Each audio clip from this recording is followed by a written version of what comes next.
Hi friends, welcome to Priya Vlogs. இன்றைக்கி ஒரு 1 pot ரசம் rice தான் பார்க்க போகிறோம். ரொம்ப ஹெல்தி, ரொம்ப டேஸ்டியாக இருக்கும். குக்கரில் பண்ணிடலாம். இதுக்கு நெய் விட்டால் நல்லாயிருக்கும். கொஞ்சமாக நெய் விட்டுக்கிறேன். ஒரு வரமிளகா, கொஞ்சமாக கடுகு, சீரகம், பெருங்காயப்பொடி,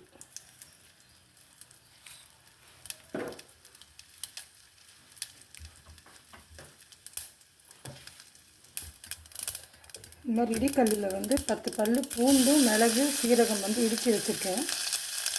அது மாதிரி க்ரஷ் பண்ணி ஃப்ரெஷ்ஷாக போட்டால் ரொம்ப டேஸ்டியாக இருக்கும்.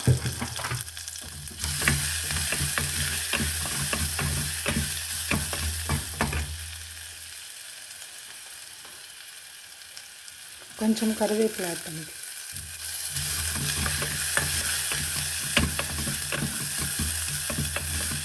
இது கொஞ்சம் ஸ்மெல் போனது புளி தண்ணி ஆட் பண்ணிக்கலாம். இதில் ஒரு லெமன் சைஸ் புளியும் ஒரு தக்காளியும் கரைச்சி வச்சுக்கலாம். மஞ்சப்பொடி போட்டேன். அதுலேயே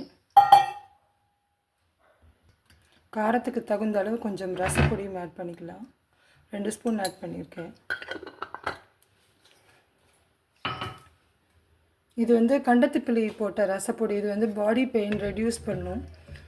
ரொம்ப டைஜஷன் ப்ராப்ளம் இருக்குது, ரொம்ப உடம்பு முடியல, கொஞ்சம் டயர்டாக இருக்குது அப்படின்னா கண்டத்திப்பிள்ளி போட்டு ரசம் பண்ணி சாப்பிட்லாம்.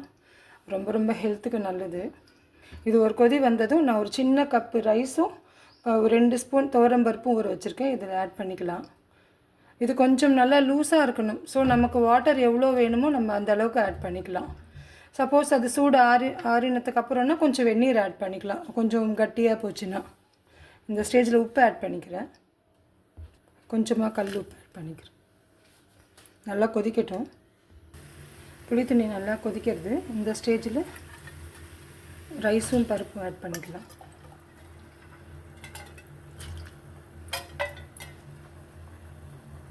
நல்லா கொதிக்குது. இந்த ஸ்டேஜில் விட்டு போட்டு ஒரு 4 to 5 விசில்ஸ் வந்ததுக்கப்புறம் பார்க்கலாம்.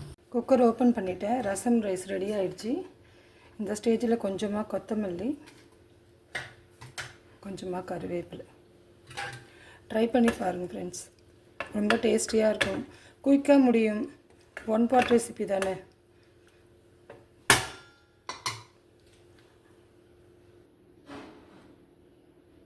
Thank you friends. தேங்க்யூ ஃபார் வாட்சிங். தேங்க்யூ.